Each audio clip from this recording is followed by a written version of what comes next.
Rush1n Rascals.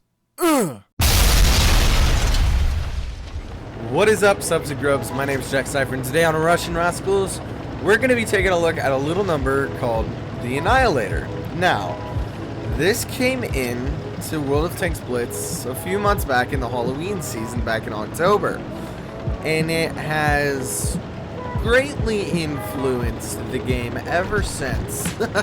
And I cannot say that in a good way. If you know me, I absolutely despise this tank, and by the end of this video, you will know exactly why.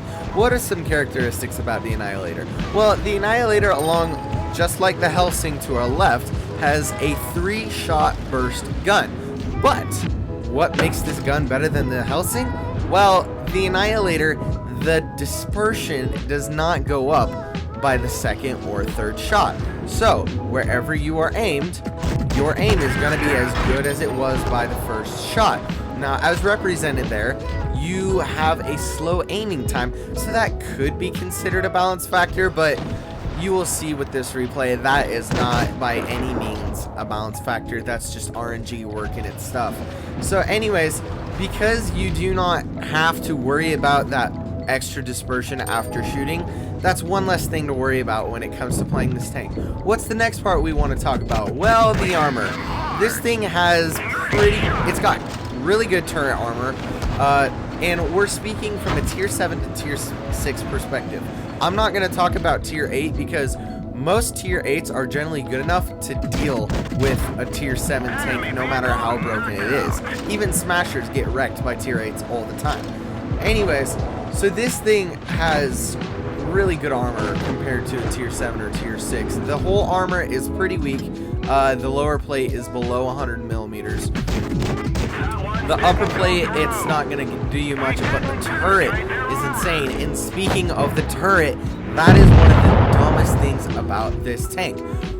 One of the greatest factors of the Smasher that you can counter is the fact that it has very low turret turn speed, and you can circle it in a medium or a light and not get shot.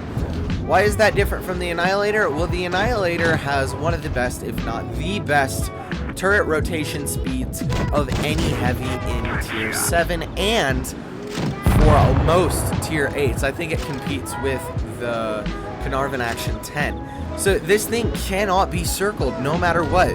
You cannot circle it. It is that fast.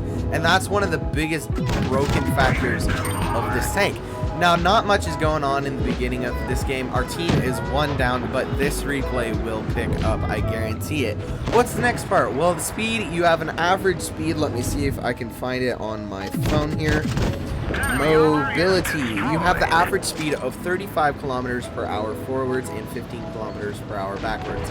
Very average, except for the fact Wargaming wanted to give this thing a little number called Super Speed Boost, which is not your normal speed boost that you would have with most tanks, but it's the one that say not most, but a lot of Americans, British, some Japanese, some Japanese, and some European tanks get, and that makes this thing insanely fast. Now, Grendel here, he doesn't run one, which I can understand. You don't really need it, but it really, really does come in handy in certain scenarios.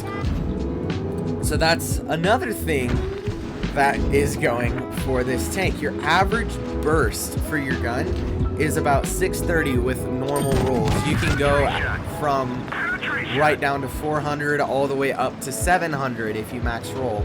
And so this thing, it doesn't have alpha, but it has alpha. And that's the issue, is if you penetrate every single shot, which normally you will, because if you aim it right, you will penetrate your shots, you have a crazy alpha just as bad as a Smasher. If you penetrate every shot, your alpha is just as annoying as a Smasher, but you have a better reload. Now, one balancing factor that they did put with this tank that I really did like about it is the HE alpha is pretty low. You're not going very much higher when it comes to HE. So that is one thing I will give it to Wargaming, but this is just going to be a short video talking about it, mainly because Grendel dared me to do it. But anyways, this has definitely destroyed the tier 6 meta. I can't stress it enough how much this thing has ruined grinding tier 6s for me. If a tier 7 is bad, you normally want to skip it. No, I normally skip tier 6s now just because of what a train wreck the tier 7 meta is right now. And it is what it is. You can avoid the tier. It's easy enough, I guess. So anyways, any more thoughts, hit me up in the Discord and I'll talk some more about it. I have a lot of different feelings about tier 7, especially this tank. Of course, if you did like this kind of short rant, I didn't want to drag this out. I don't think there's no point in just making a video that's like 12 minutes long talking about how ridiculously good this tank is. There's no point. I just wanted to make a quick little video. We never made one on this tank before. So anyways, if you did like this kind of short content, make sure to hit that like button, smash subscribe, hit us up in the comments down below. Any link for this channel you would ever need is in the description below. Thank you, Grendel175, for consistently teasing me with your ridiculous amount of masteries that you do get in this tank. Very happy to get this kind of crazy stuff, and of course, good job on the mastery. Rizana is hard to come by. One and all, ladies and gentlemen, subs and grubs, and all you Millis goats in between. My name is Jack Cypher, and I will see you on the next one. Bye for now.